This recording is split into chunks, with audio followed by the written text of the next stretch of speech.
Every single brand owner is challenged with growth or with scaling at some point. I can't control what customers do. I can't control the economic landscape. I can't control politics, but math always does what it's supposed to do.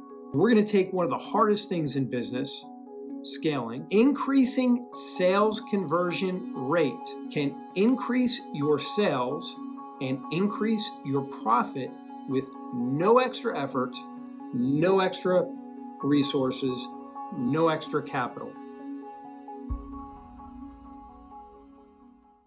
All right, guys, I've been in this space for a long time now, and if there is one thing I know about brand owners, founders, executives, we were all going to be the next Elon Musk or Sarah Blakely or whatever, only we were going to be bigger. But at some point in time, every brand owner hits a wall. Every single brand owner is challenged with growth or with scaling at some point. The good news is scaling can be reduced to some very simple math. Now, before you turn the video off, if I've almost lost you with the word math, I used to absolutely hate it. I slept through Mrs. Clark's 9th grade geometry class for a year, like every class. Put my head down, woke up in a puddle of drool, every class for a year. Mrs. Clark, if you're out there and you're trying to grow the world's largest pre-workout supplement brand and you happen to be watching this video, I'm sorry.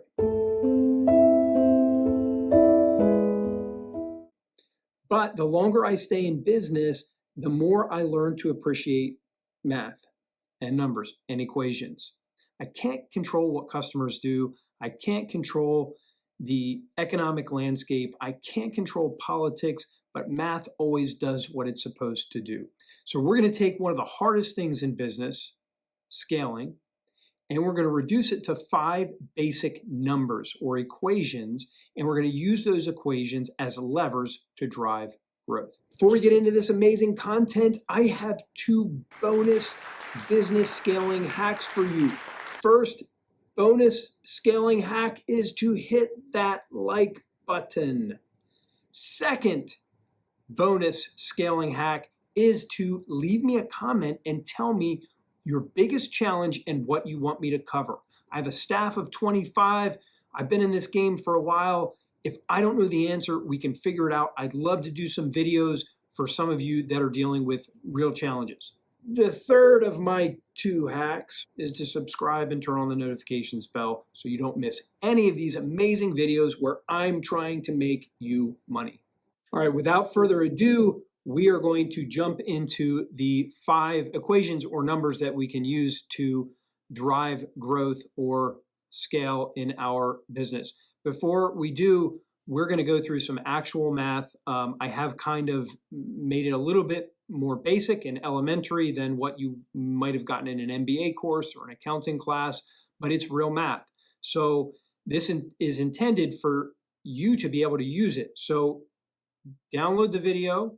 If you're serious about growth or scaling, grab a notepad, a pen, a buddy, whatever, and actually go through the work here because we're going to do some real stuff here. Number 1, master your cash conversion cycle. If we want to scale, we have to know and master our cash conversion cycle. What's our cash conversion cycle? It's the amount of time it takes us after we purchase inventory to get our money back, to get our capital back. Now, if you're thinking, man, that's really simple. I don't even know if I need to watch this video. Yeah, it's a simple idea, but it's an important first step in these 5 steps that we're going to go through. We're going to need this number for future steps, and we're also going to need to know the number so we can influence it. Now, this is how the cash conversion cycle is calculated. There are 3 components. First, I'm going to take the days it takes me to sell through my inventory. I'm going to add to that the days it takes me to collect. And then I'm going to subtract from that my supplier terms. So I'm going to take my days it takes me to sell through, whatever I produced or purchased. I'm going to add to that the days it takes me to collect. And then I'm going to subtract my supplier terms. So let's go through a really quick example. I'm going to purchase 60 days worth of inventory. I know my daily sales and I've decided to purchase 60 days worth of inventory. Let's say I'm selling to Walmart. It takes me 30 days to get paid after delivery. I'm going to add to that those 30 days. If it's Amazon, I might use 14 days based on their payment cycle. If it's Shopify, it's much less. But whatever it takes me after that inventory is sold to get my money back, that's step number 2. And then I'm going to subtract from those my supplier terms. If my supplier gives me net 15, I'm going to subtract from that net 15. So an example would be 60 days of inventory. I'm selling it on Amazon. So I'm going to add to that 14 days to collect payment. That's 74 days. My supplier gives me net 15. So I'm going to subtract from 74, 15, and I get 59. My cash conversion cycle is 59 days. I might round that up to 60. What can I do with that? Well, first of all, I can work to influence all 3 of those. I can work on supplier terms to change that number. I can work on cutting down maybe pay factoring or something to get my money faster after my inventory is turned. We're going to talk about some other specific things we can do to sell through our inventory faster without really a lot more effort. But the bottom line is, if you're wondering what this has to do with growth, growth takes capital. And this step is all about getting our capital back with a return as fast as possible. Now, the last thing I'll say about the cash conversion cycle is we don't write it down and wish it better. If it's 59 days, like in the example we just calculated, pick a number. Maybe it's 45 days, maybe it's 50 days. Pick a number and then work all 3 of those components to work toward that number. Number 2, know your sustainable growth rate. Knowing our sustainable growth rate tells us how fast we can scale without securing more debt or more outside capital. So if our cash conversion cycle told us how fast we got our capital back, our sustainable growth rate is really how much extra we're going to get back that we can put into growth. Now, there is an actual sustainable growth rate formula. It's much more complicated than what we need here. So we're going to use the formula return on capital employed, ROCE, return on capital employed. In other words, if I put out $100,000 to secure inventory, after all of my COGS, my landed costs, my operating costs, my advertising, how much is left, and what's the percentage of my capital that gives me. So the formula we're going to use is super easy. It's net profit divided by inventory costs times 100 equals return on capital employed. Now, if that number is less than about a 5, call 911, okay? Because you're probably not even covering fixed costs. But the more cost that you can put into or take out of your profit to come up with net profit, in other words, the more net that number is, the more accurate it is in terms of how much growth you can drive. Now, if that number is, let's say I put $100,000 into inventory, I sell through all my inventory, and after all my costs are covered, including advertising, including operating costs, including everything else, I've got 10,000 left. 10,000 divided by 100,000 equals 0.1 times 100 equals 10%. I can grow at a rate of 10%. 10% per day? No. 10% per year? No. 10% per cash conversion cycle. So if my cash conversion cycle is 60 days and my return on capital employed is 10%, I could in theory grow 10% in every 60-day term. Now, that's not realistic because most likely most business owners are going to reinvest in long-term growth. They're going to reinvest in different strategies. They're going to try to take, maybe a wider piece of the market, to get into different product types, or maybe take owner's draw or whatever. But that's what you can, in theory, sustain every cash conversion cycle if you chose to. The significance of that is if you attempt to grow faster than that, you're either going to have to come up with outside capital or you're going to get yourself in trouble. Now, once I have that number, let's say it is that 10% that we used in our example, we're not going to wish this better. If it is that 5% or less that we talked about, again, we're not going to wish it better. We're also not going to cry about it.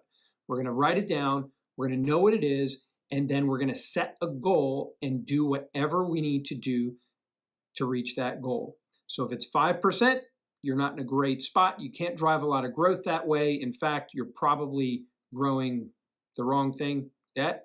But as long as you know what it is and you set a new goal, maybe 10% to start, you can work toward that goal.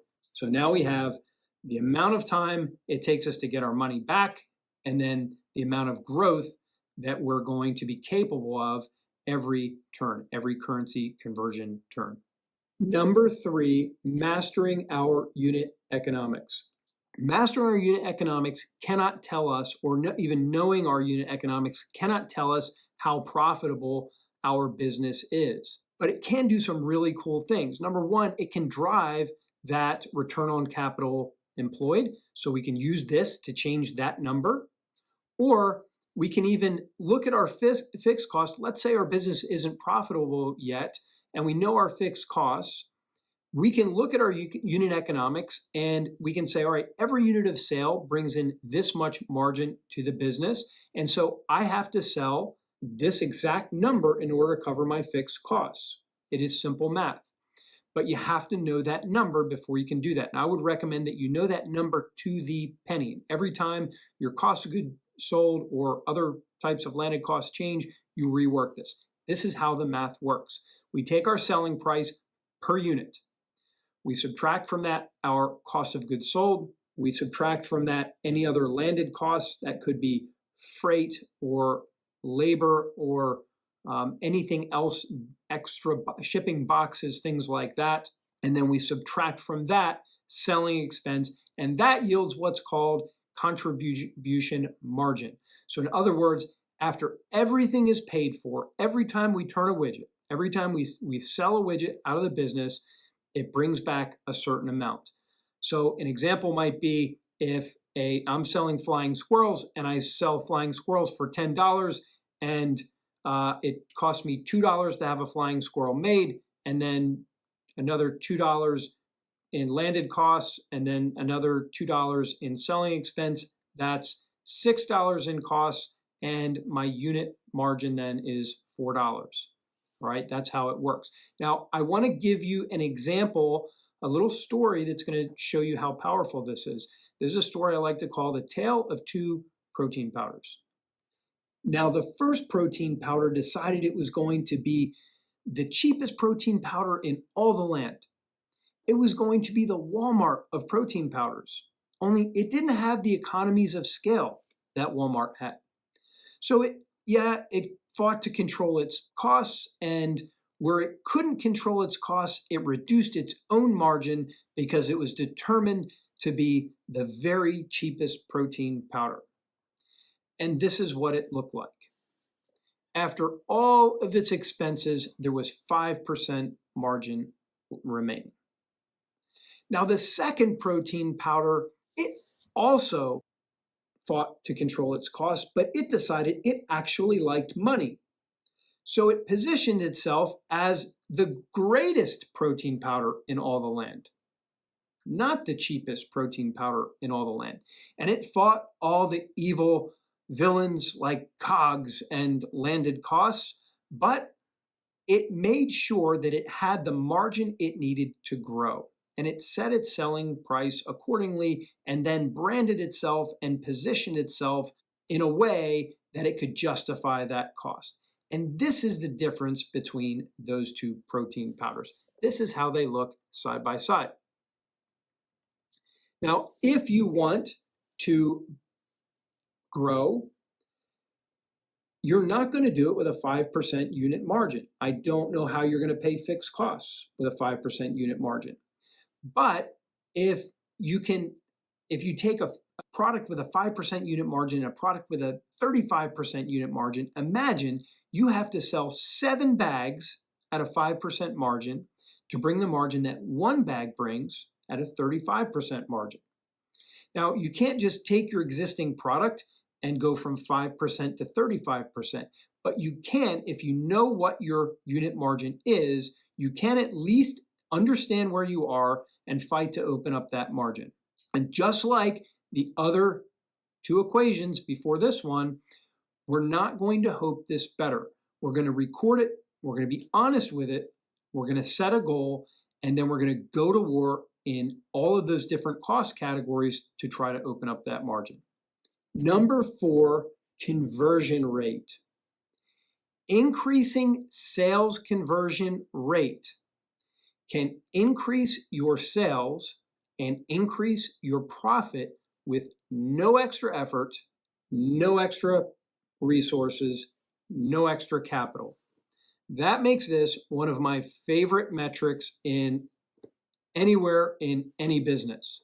What sales conversion means, how this plays out, is if I have 100 shoppers that look at my product and 8 of them purchase my product, I have a sales conversion rate of 8%. Now, if those same 100 customers look at my product and I can do something to increase that from 8% to 12%, or 8 customers to 12 customers, I now have a conversion rate of 12%. I have effectively increased my sales by 50%. Now, some of those other equations that we talked about, thinking back, cash conversion cycle. What happens when I increase my sales conversion? Well, I decrease my cash conversion cycle. Why? Because I sell through my inventory faster. So how do I do that? Well, I did a full video on conversion. It was e-commerce related conversion. So I'm not going to do that again. But the bottom line is we're going to make customers want to buy the product more than they did before. So we're going to make some kind of change to invoke some kind of emotional response. Now, you can fall in love with your logo and your color scheme all you want, but some of the biggest brands in the world are not leading with their logo. They're leading with, now there are some exceptions like Nike because their brand is only their logo, really. But if you look at, let's take Entenmann's. I'll give you a great example. Entenmann's has been around for like 1,000 years, maybe 1,000,000 years. It has way more brand recognition than you and I likely will ever get. But look at how they position their product. Look at how much effort they put into their logo and putting their logo in front of your face as compared to how much effort they put into making you want to put bad things in your face. All right, if Entenmann's knows that we need to make an emotional appeal more than we need to sell the brand, then that may be something we need to mirror, to follow suit. Now, again, just like every other metric that we talked about so far, we're not going to wish this one better. We're going to record where we are, we're going to set a new goal, and then we're going to do things to create that emotional appeal that results in a higher sales conversion rate. Number 5, increase your offer size. I never thought as an e-commerce agency founder that I would spend so much time trying to convince the world that size does matter. What I mean by size is pack size, or what I mean by offer size is pack size. Now, I'm not saying that if you have a master case of 6 that you need to make that a master case of 10 or 12. That may be an answer that may help, but it also may decrease your sales conversion, right? If you convert better with a smaller pack size that makes it easier to buy, so be it. What I'm more referring to may cause us to have to think outside of the box a little bit, but let's come back to that. Let's first talk about why that's important. Well, pretty much every other equation that we mentioned so far. Cash conversion cycle. If you're still one of those brand owners that's still out there leading with one packs on your Shopify store and your Amazon store, you are putting yourself at a disadvantage. What happens when I go from selling one packs to selling 3 packs? What happens to my cash conversion cycle? It moves 3 times as fast, right? I'm selling through 3 pieces of inventory at the same time I was moving through 1 piece of inventory.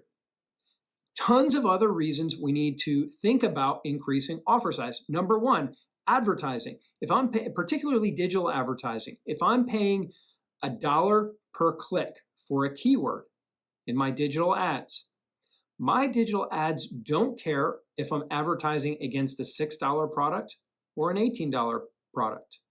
It's still $1 per click. If I'm going to spend $1 per click, I'd rather bring back a sale of $18 than a sale of $6, right? Unit economics. You can drive unit economics by creating more value. There are different types of economies that I can get by packaging unit items together. There are tons of reasons to increasing my offer size. And again, remember, the purpose of this video is how do I scale? Well, the simplest math I can give you is I am scaling faster when I'm selling $18 widgets than when I'm selling $6 widgets. So let's go through, let's think outside the box, and let's come up with a couple of ways that we can increase our offer size. Number 1, we're just talking about multi-packs and bundles, especially on Shopify and Amazon. Number 2, variety packs. Variety packs do super well, and some of you have even done this in brick and mortar. It's depending on the chain or the store. There are times when that is appropriate in brick and mortar. Commercial offerings. This is an area that is way underserved especially on Amazon and Shopify as well.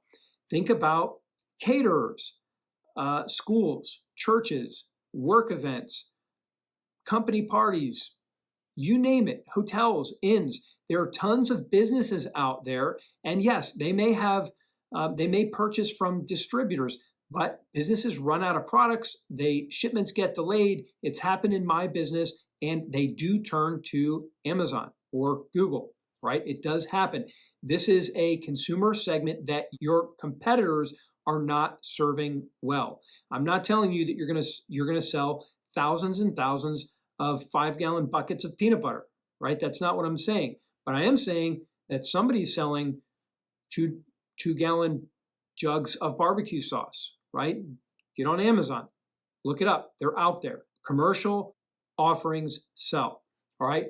Along with that, part B to that is master case offers. Yeah, again, you're not going to sell thousands and thousands of these, but you should have the offer out there. You can move through some master cases. You can move through your inventory faster by making it available in a master size pack.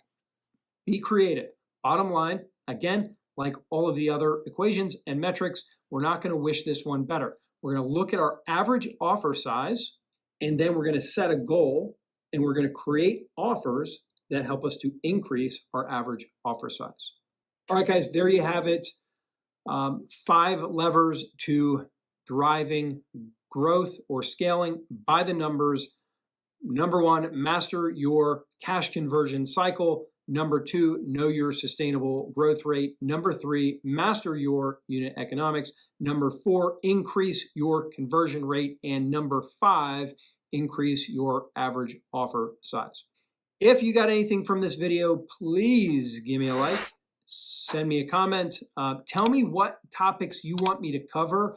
I will go back, I will get my staff together if I don't know the answer, and we'll pick some of these and we'll put some videos together for you. All right, guys, hope you got some value from this video. Send me a message or an email if you have any questions, need any help, and otherwise, I'll see you next time.